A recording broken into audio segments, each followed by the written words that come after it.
अस्सलाम वालेकुम नाजरीन, कॉरिडोर रिकॉर्डर में खुश आमदीद। चीन पाकिस्तानी इक़्तिसादी राहदारी के साथ मुंसलिक कहानियाँ रिकॉर्ड करते हुए मैं हूँ जून। आज हमारे पास है इनकी काश्त में मदद करेगी ताकि वो हमारे जाने के बाद भी ई कॉमर्स के जरिए अपनी अशिया को फरोख्त करते रहें। Collabs itself is a co-working space. The idea is it is not just providing office space, but the idea behind Collabs was that we want to open 100,000 seats. इंजीर, almond, बादाम, almond हो गया, वालनट हो गया, अच्छा खुबानी है, इस तरह की चीज़ें, बहुत सारी चीज़ें हैं जो अच्छे मतलब जायकेदार जो गिलगित में पैदा होती हैं। हाल ही में पाकिस्तानी रुपए की कदर में तेज़ी से कमी हुई है। आलमी मंडी में तेल की बढ़ती हुई कीमत की वजह से पाकिस्तान में अफराद ज़र की शरह बुलंद हुई है और कीमतें तेज़ी से बढ़ रही हैं। ज़रूरत से ज़्यादा सप्लाई की वजह से गोभी की कीमत में कमी आई है, जिससे बिलाशुबा गोभी के मेहनती काश्तकारों पर दबाव बढ़ा है। बराह करम रिपोर्ट देखें। गोभी पाकिस्तान में रोजाना खाई जाने वाली सब्जियों में से एक है और ये पंजाब, लाहौर, सिंध और यहाँ तक कि बलूचिस्तान में भी पाई जाती है। अब गोभी की कटाई का मौसम है, लेकिन हमारे पंजाब में जो इसका कोर एरिया है, एक तो ये फैसलाबाद जो डिवीज़न है इसमें लग रही है, जैसे ये लाहौर रोड पे कैनाल के साथ, और ये सतियाना में वहाँ पर लग रही है। इसी तरह से रावलपिंडी डिवीज़न में बहुत लगती है जी। सून वैली इसकी बहुत बड़ी पॉकेट है। बलूचिस्तान में नासराबाद, लौरालाई ये यहाँ पे लग रही है, और इसी तरह केपी में जो है जी मानसेरा में, नौशहरा में, बालाकोट में भी इसकी काश्त की जा रही है, और बल्कि हमारे अर्ली सेगमेंट के लिए ये बड़े मौजूद इलाके हैं। गोभी की काश्त से हासिल होने वाली आमदनी इन किसानों की आमदनी का बुनियादी जरिया है, लेकिन इस साल इन्हें नुकसान का सामना करना पड़ रहा है। गंदम भी लगती है ज़्यादा। मैं जिमीदार जिहड़ा मैं मशहूर हाँ अपने इलाके का। मैं 100 तो 125 पैली अपने आउट ऑफ सीजन तो इलाके ते सीजन तक गोभी की काश्त करदा। वो देसी महीने कित्ते वाली गोभी आई है, तो ये असीं लाइयां 35 पैलियां। हुण फी एकड़ पैदा इहदी अपना खर्चा जिहड़ा सीगा वो सीगा 1 लाख रुपया, तो असीं 35 पैलियां चों यानी 35 लाख रुपया खर्चा करके सिर्फ नवंबर में पाकिस्तान में अफरात ज़र की शरह 9.2% से बढ़कर 11.5% हो गई, जो गुज़श्ता 20 माह में मुल्क की बुलंद तरीन सतह है।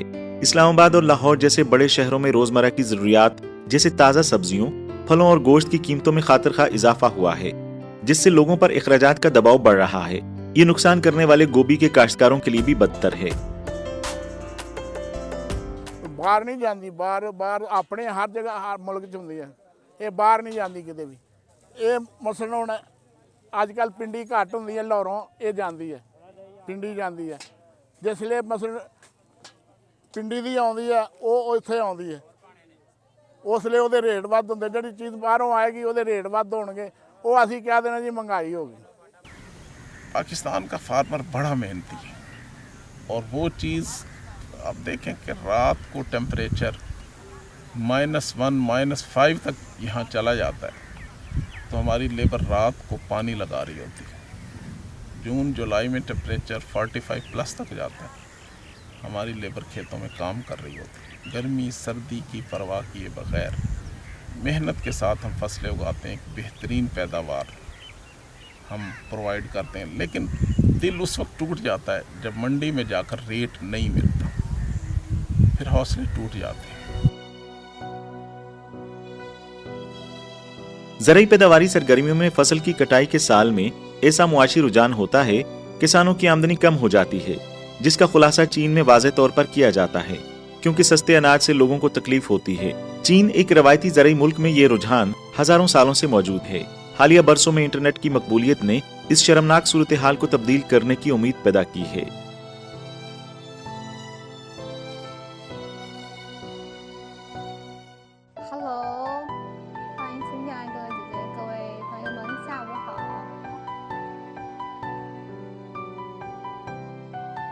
चीन में किसान अपनी पैदावार बराह रास्त सार्फिन को ई कॉमर्स प्लेटफॉर्म के जरिए फरोख्त करते हैं, जिससे अजनास की गर्दिश के दरमियानी रवाबत कम होते हैं और सार्फिन और किसानों दोनों को फायदा होता है। ताहम इस मॉड की मकबूलियत के साथ इंटरनेट और ज़राअत अपने इंजमाम के अमल में लॉजिस्टिक्स, नेटवर्क के तसव्वुर और इसी तरह के मसाइल जाहिर होते हैं।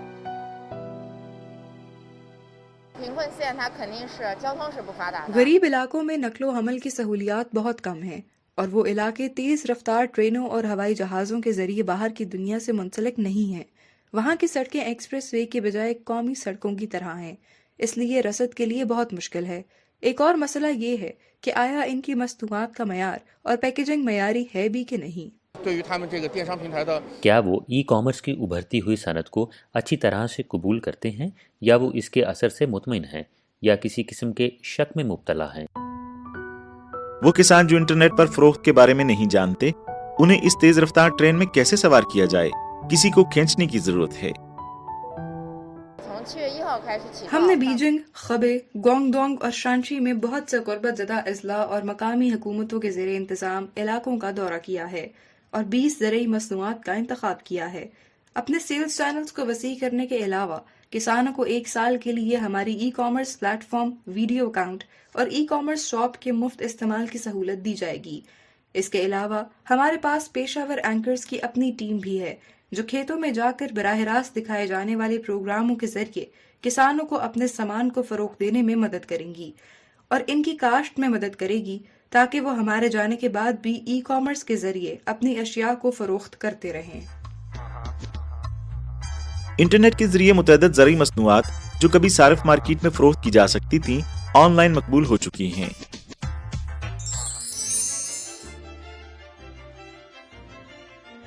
क्या पाकिस्तान में ई कॉमर्स गोभी की ऑनलाइन फरोख्त की हिमायत कर सकता है? इंटरनेट की आबादी और नेटवर्क का माहौल ई कॉमर्स की कामयाबी की कुंजी है। पाकिस्तान टेली कम्युनिकेशन अथॉरिटी के मुताबिक गुज़श्ता 3 सालों में पाकिस्तान में इंटरनेट इस्तेमाल करने वालों की तादाद 68% से बढ़कर 74 मिलियन से तजावज़ कर गई है। ये पाकिस्तान की ई कॉमर्स इंडस्ट्री के नए मौके ला सकता है। अगर पाकिस्तान ई कॉमर्स पर तवज्जो दे तो इसकी कुछ ज़रई मसनूआत भी बरामद की जा सकती हैं। दर हकीकत बहुत से पैदावारी और प्रोसेसिंग एंटरप्राइजेज़ अपनी मसनूआत तैयार करने के बाद सारफीन को बराह रास्त फ़रोख्त कर सकते हैं, जिससे ना सिर्फ अजनास की गर्दिश के बहुत से दरमियानी रवाबित कम होते हैं बल्कि ताजिरों को मुनासिब कीमत पर सामान फ़रोख्त करने का अहल बनाता है। ये ब्रांड से मयार तक भी एक अमल है। ज्यादा आबादी की बुनियाद और तेजी से तरक्की करता हुआ इंटरनेट माहौल पाकिस्तानी सार्फिन को मुतासर कर रहा है। मुस्तकबिल में ये दूर नहीं होगा कि सार्फिन अपने मोबाइल फोन पर वीडियोस और खबरें देखें और गोभी और दीगर ज़रई मसनूआत मुख्तलिफ ऐप्स के जरिए खरीद सकें। हमें उम्मीद है कि मुख्तसर वीडियो और बराह रास्त प्रोग्राम के ज़रिए सारी चीज़ों को बाहम जोड़ा जा सकता है। हो सकता है जब आप ख्वाहिशू ऐप इस्तेमाल करें, आप इसे देखें और सोचें कि ये काफ़ी अच्छा है, आप ऑर्डर देंगे। यूं हम इस सिलसिले से अपने सारफीन तक पहुंच रहे हैं। मिसाल के तौर पर अगर किसी इलाके से कोई खबर भेजता है तो वो खबर के नीचे अपनी खास ज़रई मसनूआत को जोड़ सकता है। मुकामी सार्फिन को फरोख्त करने के अलावा दुनिया भर में गोभी की बरामद भी पाकिस्तानी किसानों की दरखास्त है। ਹੋਰ ਵੀ ਫਸਲਾਂ ਆਲੂ ਵੀ ਜਾ ਰਹੇ ਆ, ਪਿਆਜ਼ ਵੀ ਜਾ ਰਿਹਾ ਸਾਰੀਆਂ, ਲੇਕਿਨ ਕਿਸੇ ਤਰੀਕੇ ਦੇ ਨਾਲ ਉਹ ਬਾਹਰ ਜਾਈ ਜਾਣ। ਜਿੰਨੀ ਕੁ ਡਿਮਾਂਡ ਆ ਸਾਡੀ ਪਾਕਿਸਤਾਨ 'ਚ ਉਨੀ ਕੁ ਰੱਖੀ ਜਾਵੇ, ਬਾਕੀ ਬਾਹਰ ਭੇਜੇ ਤੇ ਬੜੇ ਅੱਛੇ ਨਤੀਜੇ ਆ ਸਕਦੇ ਆ। ਜ਼ਿਮੀਂਦਾਰ ਖੁਸ਼ਹਾਲ ਹੋ ਸਕਦਾ। ਸਾਡਾ ਜ਼ਰਈ ਮੁਲਕ ਆ, ਜਿੰਨਾ ਚਿਰ ਸਾਡਾ ਜ਼ਰਈ ਮੁਲਕ ਜ਼ਿਮੀਂਦਾਰ ਖੁਸ਼ਹਾਲ ਨਾ ਹੋਵੇ ਉਹਨਾਂ ਚਿਰ ਸਾਡਾ ਮੁਲਕ ਤਰੱਕੀ नहीं कर सकता। तो अगर इसकी मार्केटिंग सही हो और गवर्नमेंट थोड़ी सी तवज्जो दे तो हम पाकिस्तान एक ऐसा मुल्क है कि अगर पूरी दुनिया की ज़रूरियात पूरी कर सकता है, सब्ज़ी की पूरी दुनिया की, ना सिर्फ चाइना बल्कि इस जो सी पैक के ज़रिए जितने भी मुल्क मिल रहे हैं तो उन सब की ज़रूरियात अकेला पाकिस्तान पूरी कर सकता है। पाकिस्तान में गोभी का फार्म ज्यादा रवायती और फनकाराना है, लेकिन ये इन्हें लीप फ्रॉग, नशोनुमा हासिल करने और बराह रास्त नामियाती काश्तकारी की तरफ जाने का मौका फराहम करता है। ये पाकिस्तानी गोभी के लिए बैनुल-अक़वामी मंडी में दाखिल होने का एक नया ट्रैक बन सकता है। पाकिस्तानी गोभी को पूरी दुनिया में बेचने के लिए सरहद पार ई कॉमर्स एक नागुज़ीर ऑप्शन है। सरहद पार ई कॉमर्स पूरे प्लेटफॉर्म पब्लिसिटी चैनल्स को तब्दील कर सकते हैं और इस सिलसिले को बढ़ा सकते हैं। ये मुआशी तरक्की के लिए भी बहुत मददगार है। 在消费端的话，其实对“一带一路”这些普遍的国家， सरहद पार ई कॉमर्स की लागत और ख़तरा निस्बतन कम होगा। इसे आम तिजारत के इम्तिहान के तौर पर इस्तेमाल किया जा सकता है। आदादोशुमार के मुताबिक चीन की नामियाती खुराक की खपत की मार्केट 25% की सालाना शरह से बढ़ रही है। इस वक्त चीन पाकिस्तान इक्तिसादी राहदारी दूसरे मरहले में दाखिल हो चुकी है। दोनों ममालिक के दरमियान ज़राई तावन पर तवज्जो मरकूज है। पाकिस्तान के लिए नामियाती ज़राअत की तरक्की चीनी मार्केट में दाखिल होने का इम्कान फराहम कर सकती है। आईटी इंडस्ट्री की तेज रफ्तार तरक्की के साथ किस तरह अफराद और कारोबारी इदारों की बेहतर खिदमत की जाए, आपस में तावन की हौसला अफजाई करने के साथ जिद्दत तराजी को किस तरह अपनाया जाए, इस तरह पाकिस्तान में एक नया दफ्तरी कल्चर और माहौल देखने को मिल रहा है।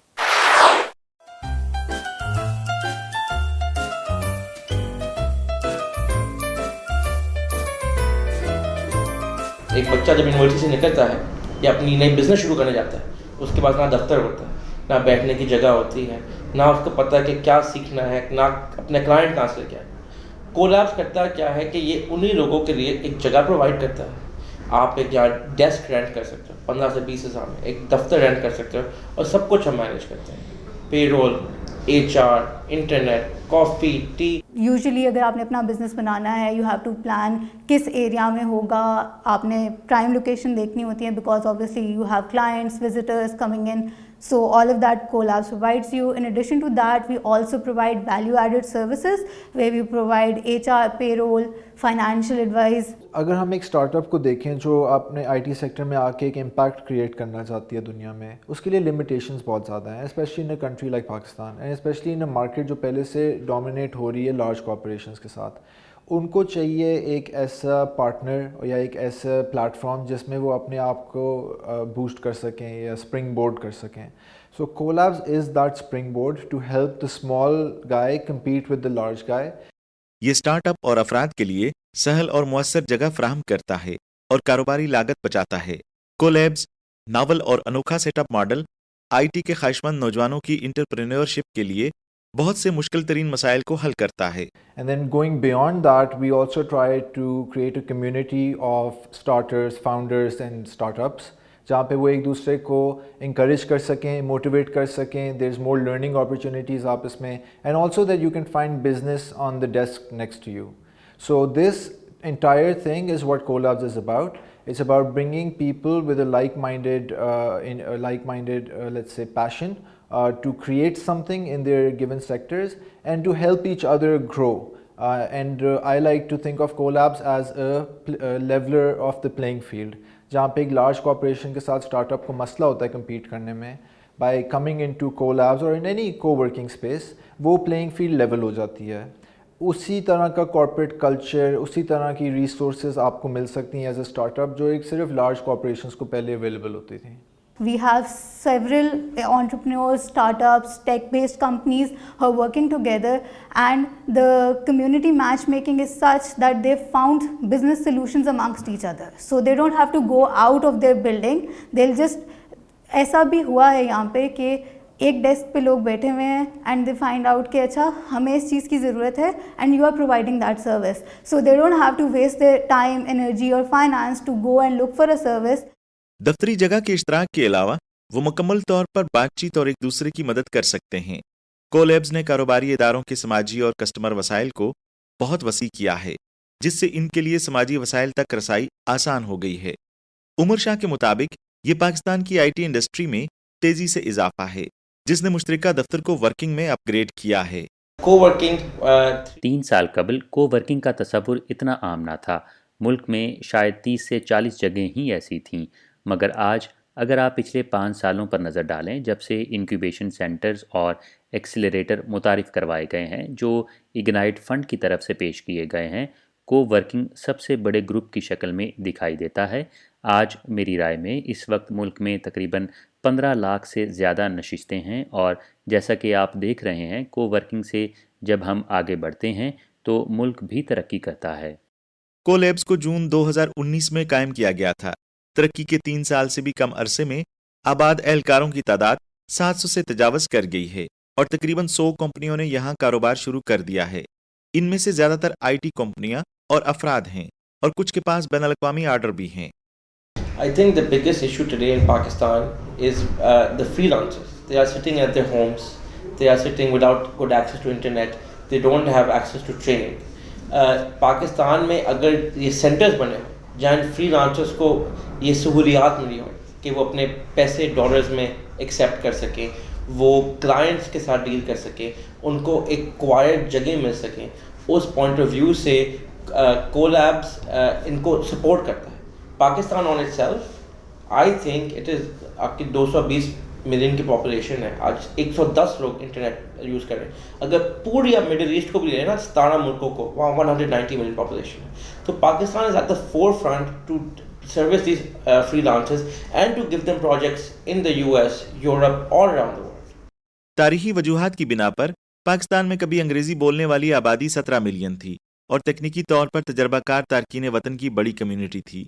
और बैनुल-अक़वामी आईटी इंडस्ट्री ने अपने कारोबारी मॉडल में एक बड़ी तब्दीली की है, जो 3 या 4 नौजवान प्रोग्रामर्स की छोटी कंपनियों की तरफ देख रही है, जो ज्यादा लेबर लागत वाली बड़ी कंपनियों के बजाय अपने गैराजों या बेडरूम्स में ऐप्स तैयार कर रही है। नतीजे के तौर पर पाकिस्तानी फ्रीलांस प्रोग्रामर्स की एक बड़ी तादाद अपवर्क और fiverr.com जैसे प्लेटफॉर्म्स पर जमा हुई है, जो अमेरिका, ऑस्ट्रेलिया और बरतानिया में डिजिटल आजरों में मकबूल हैं। ये 7 या 8 साल पहले शुरू हुआ। कोलैब्स मॉडल कंपनियों के साथ इन फ्रीलांसर्स का इम्तिजाज पाकिस्तानी आईटी को पर देने जैसा है। Pakistan is already, I think, the 4th largest freelancing economy, and इसकी यूटिलिटी दुनिया को अब पता चलनी शुरू हो रही है जिस तरह दुनिया और डिजिटलाइज हो रही है, globalization is getting more concrete. तो पाकिस्तान के अंदर जो रिसोर्सेज हैं, जो स्किल है और जो टैलेंट है, that is being exported, and not just in terms physically but also कि यहाँ से बैठ के एक फ्रीलांसर जो सर्विसेज दे सकता है to other countries like the US, China, India, वो वहाँ पे for the same price point नहीं मिल सकती।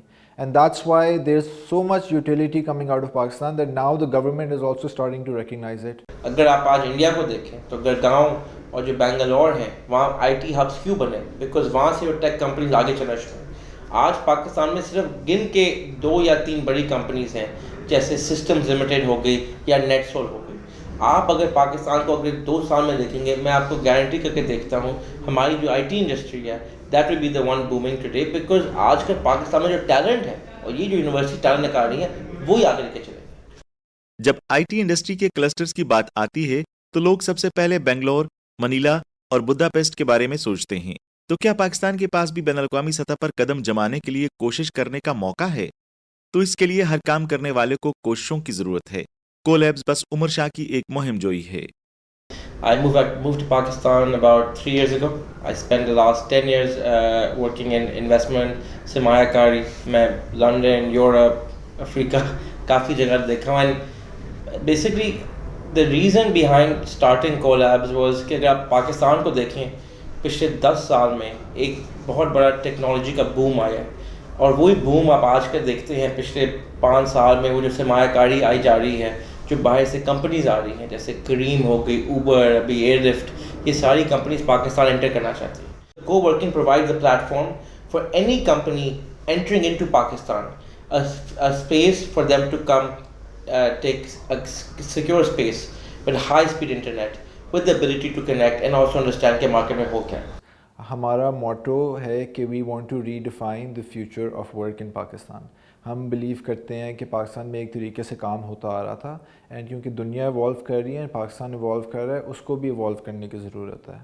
We want to enable the little guy as much as the big corporation to help boost Pakistan economy and also themselves, and we want to be a part of that journey.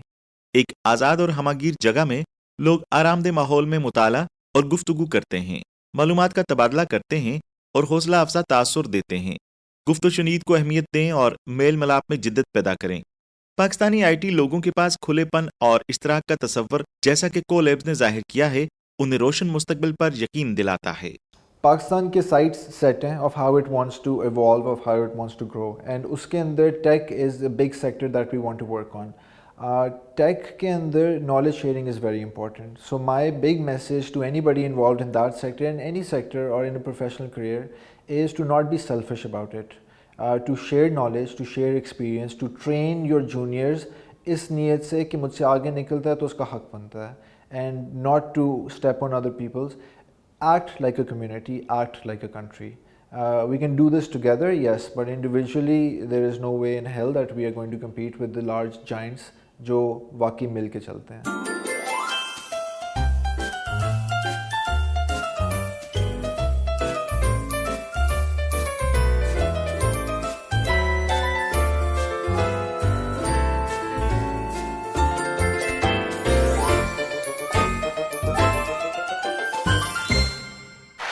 قدرت نے پاکستان کو خشک میوہ جات کی کثیر انواع سے نوازا ہے جن میں بادام، اخروٹ، پستہ، کھجور، چلگوزے اور مونگ پھلی وغیرہ شامل ہیں.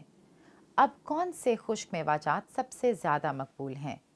اس سال خشک میوہ جات کی تجارت کیسی ہے اور کیا کوئی بائی پروڈکٹس ہیں؟ گلگت بالتستان پاکستان میں خشک میوہ جات کی خریداری کے بہترین جگہوں میں سے ایک ہے. آج کے پروگرام میں ہم وہاں کا دورہ کریں گے اور اس بارے میں مزید معلومات حاصل کریں گے.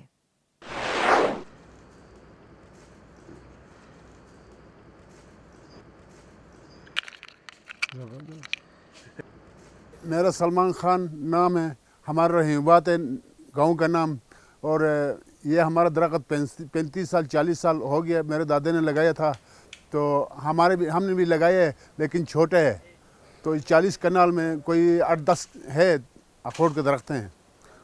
اخروٹ کم از کم 4-5 من دیتی ہے اگر بڑا ہو گیا تو, چھوٹا ہو گیا تو تقریباً ایک توڑا کوئی 10 کلو 5 کلو اتنا لیتی ہے تقریباً 5 سال کے بعد. توڑنے اور خشک کرنے کے بعد یہاں پیدا ہونے والے زیادہ تر اخروٹ مقامی بازاروں میں فروخت کیے جاتے ہیں. حالانکہ کچھ پیداوار باقی ملک کے بازاروں میں فروخت کی جاتی ہے, خاص طور پر سردیوں کے موسم میں. ہاں جی, یہاں کا ہمیں پتہ چلا کہ بہت اچھا شہر ہے. یہاں سے سردیوں کی چیزیں بہت معیاری اور اچھی ملتی ہیں, اور خاص طور پر ڈرائی فروٹ جو ہم کافی ٹائم سے ڈھونڈ رہے ہیں, بہت سے شہروں میں دیکھا ہے, لیکن یہاں کا بہت ڈرائی فروٹ جو ہے بہت اچھا ہے, اور اس کا جو ٹیسٹ ہے وہ بھی سب سے بہترین ہے. کم حجم, معیار, یکسانیت اور خاص طور پر نامیاتی ہونے کے باوجود مارکیٹنگ میں اہم مسائل ہیں. گلگت بلتستان اپنے سازگار موسمی حالات اور غیر معمولی زرخیز زمینوں کی وجہ سے نامیاتی خشک میوہ جات کی پیداوار کے لیے سازگار خطہ ہے. یہ سر سب سے پہلے تو خوبانی جو ہوا کرتی تھی ایک RSP کے تھرو یہاں گلگت میں, لیکن وہ جب پروسیس کیا تو اس کی ڈیمانڈ آ گئی 800-900. جو خوبانی یہاں 150-200 روپے کی ہم بیچتے ہیں وہی خوبانی باہر جا رہی تھی 1200-1000 روپے کی. پھر اگلے سال جو ہمارے لوکل جو لوگ ہیں گھروں میں جو خوبانیوں کے یعنی کہ باغات ہیں ان لوگوں نے یہ کیا, پھر اس کا یہ خمیازہ بھگتنا پڑا کہ محکمہ زراعت جو یہ کام کرتی ہے ان لوگوں نے دوبارہ اس پروڈکٹ کو نہیں اٹھائے. پھر اس کے بعد ان لوگوں نے دوبارہ وہی سلفیٹ والا نظام ہلکا پھلکا جو ہمارا ہوتا ہے وہ کر دیا. لیکن اصل جو چیز ہے 99% اس وقت دکانوں میں جو لوگ آتے ہیں وہ آرگینک چیز کے پیچھے آتے ہیں, اور خصوصاً سب سے زیادہ ہمارے گلگت کا جو بکتا ہے وہ اخروٹ ہوتا ہے, اور اس کے ساتھ جو آرگینک خوبانی ہوتی ہے سورج کی سکھائی ہوئی جو پتھروں کے اوپر ہوتی, شاید آپ لوگوں نے بھی دیکھی ہوگی یہاں اونزا سائڈ پہ, وہ خوبانی زیادہ. فروخت کی جانے والی روایتی اقسام کے علاوہ مقامی فروخت کنندگان بہتر اقسام, پروسیسنگ اور مارکیٹنگ کے طریقوں کے ذریعے مصنوعات کے ویلیو ایڈڈ پہلوؤں کو بڑھانے کی تلاش میں ہیں. مثال کے طور پر ان میں سے کچھ خشک میوہ جات سے تیل نکال رہے ہیں. اس میں سر ایکچولی زیادہ تر یہاں پہ بلڈ پریشر اور کولیسٹرول کے مریض زیادہ ہے, اس لیے یہاں پہ اخروٹ کا جو تیل ہے وہ کولیسٹرول بلڈ پریشر کو کنٹرول کرتی ہے, اس کا ڈیمانڈ زیادہ ہوتا ہے. اور دوسری جو ہے بادام کا تیل ہوتا ہے وہ سب سے مہنگا ہے, اس میں جو ہے آپ کی مینٹلی آپ کو فٹ رکھتا ہے بادام کا تیل, وہ بہتر ہے سر. اور دوسرا خوبانی کا بھی نکالتے ہیں, وہ پھر آپ کو سردی میں صحیح ہوتی ہے, وہ گرمی دیتی ہے سر, جسم میں ہیٹ پیدا کرتی ہے. جی, چائنا کے والنٹ کے نسبت جو پاکستانی والنٹ ہے, جو گلگت بلتستان کا والنٹ ہے, اس میں تقریباً 75% اس میں آئل زیادہ ہوتا ہے. جبکہ اگر آپ 10 کلو والنٹ چائنا کا آپ اگر آئل نکالیں گے تو وہ زیادہ سے زیادہ آدھے کلو سے پونے کلو تک نکلے گا, اور 10 کلو کا اگر آپ گلگت بلتستان کے والنٹ سے اگر آپ تیل نکالتے ہیں تو وہ 2.5 سے 3 کلو تک نکلتا ہے. اس میں آئل کی مقدار بہت زیادہ ہے، کیونکہ وہ لوگ سلفر کے ذریعے اس کو صاف کرتے ہیں تو اس کی وجہ سے جو آئل ہے وہ سوکھ جاتا ہے، اور پاکستانی جو ہے وہ قدرتی دھوپ کے ذریعے اس کو ڈرائی کرتے ہیں، جس کی وجہ سے اندر اس میں آئل زیادہ ہوتا ہے، اس سے آئل زیادہ نکلتا ہے۔ گلگت بلتستان کی جو والنٹ ہے اور آلمنڈ ہے، اس سے آئل زیادہ نکلتا ہے۔ بہت سے فروخت کنندگان کے لیے معیار، یکسانیت اور قدر بڑھانے کے بعد برآمدات ایک اور اچھا آپشن ہے، تاہم جزوی طور پر ملکی پیداوار میں کمی اور بین الاقوامی تجارتی پالیسیوں اور روابط میں فقدان کی وجہ سے ایسا نہیں ہو رہا۔ مثال کے طور پر اخروٹ کی برآمد 2007 میں 814 ٹن تھی، جس کی مالیت 1.3 ملین امریکی ڈالرز تک تھی، جبکہ 2017 میں تقریباً صفر رہ گئی۔ دوسری طرف اس کی درآمدات 2013 تک تقریباً صفر سے بڑھ کر 2017 میں 4 ملین امریکی ڈالرز مالیت کے 1.7 ہزار ٹن تک پہنچ گئی۔ انجیر، آلمنڈ، بادام، آلمنڈ ہو گیا، والنٹ ہو گیا، اچھا خوبانی ہے، اس طرح کی چیزیں، بہت ساری چیزیں ہیں جو اچھے مطلب ذائقے دار جو گلگت میں پیدا ہوتی ہیں۔ تو صرف اس میں ہمارے لیے مسئلے یہ ہیں، ہم انٹرنیشنلی اگر اس کو کہیں بھیجنا چاہیں تو یہاں پر کوئی ایسا پروسیس، کوئی ایسی ٹریڈنگ یا کوئی ایسا ادارہ نہیں ہے جو ہمیں سکھائے کہ بھائی اس کو اس طرح ڈرائی کرنا ہے، اس کو اس طرح پیک کرنا ہے۔ کوئی فوڈ پروسیسنگ پلانٹ ادھر لگا ہوا نہیں ہے۔ اگر کوئی ایسی چیزیں ہوں تو انٹرنیشنلی ہم بہت بڑا بزنس پاکستان کو دے سکتے ہیں ایکسپورٹ کی صورت میں۔ ادروائز یہ ہے کہ بس ان کو ہم کراچی تک، لاہور تک یا اسلام آباد تک ہی ہماری ایکسیس ہوتی ہے، ہم یہاں پر ہی فروغ کر کے اپنا گزر بسر کرتے ہیں۔ ایک سرکاری رپورٹ کے مطابق ملک میں پیدا ہونے والے اخروٹ کا 99% سے زیادہ مقامی مارکیٹ میں استعمال کیا جاتا ہے۔ پاکستان جتنی بھی تھوڑی مقدار میں برآمد کرتا ہے، پاکستانی اخروٹ کی برآمدی قیمت عالمی اوسط کا صرف 56% ہے۔ ویسے تو ہونا یہی چاہیے، پوری دنیا میں آج کل آن لائن سسٹم کا دور ہے، لیکن ہمارے پاس، میں نے پہلے بھی کہا، پالشنگ اور پیکنگ کی فیسلٹیز نہ ہونے کی وجہ سے ہم انٹرنیشنل مارکیٹ میں connectivity direct as a farmer جو ہے نا، ہم کنیکٹیویٹی نہیں کر سکتے، کیونکہ آپ کو پتہ ہے انٹرنیشنل مارکیٹ کے کچھ سٹینڈرڈ ہیں، وہاں پہ آپ کو چلنے کے لیے کچھ سٹینڈرڈ، آپ کی پیکنگ ہو، پالشنگ ہو، آپ کی پروڈکٹ کی ایڈورٹیزمنٹ وغیرہ، یہ سب نہ ہونے کی وجہ سے ہمارا لے دے کے یہاں کی لوکل مارکیٹ تک کا ایکسیس ہے۔ ایون ہماری لوکل مارکیٹ کا بھی انٹرنیشنل مارکیٹ تک ایکسیس نہیں ہے، یہاں سے لے دے کے شہروں تک چلی جاتی ہے، ہمارا مال صرف وہاں تک جاتا ہے۔ کیوں؟ کیونکہ ہمارے پاس وہ ماڈرن ٹیکنالوجیز اور فیسلٹیز نہیں ہونے کی وجہ سے، اور جس کی وجہ سے پرائسز بھی یا ریٹ جو ہے وہ کسان کو اتنا نہیں ملتا۔ اب چونکہ چین دنیا میں اخروٹ پیدا کرنے میں سر فہرست ہے اور سی پیک نے بڑے پیمانے پر دو طرفہ تجارتی رابطوں میں سہولیات فراہم کی ہیں، اس لیے اس شعبے میں چین کے ساتھ تعاون کی گنجائش موجود ہے۔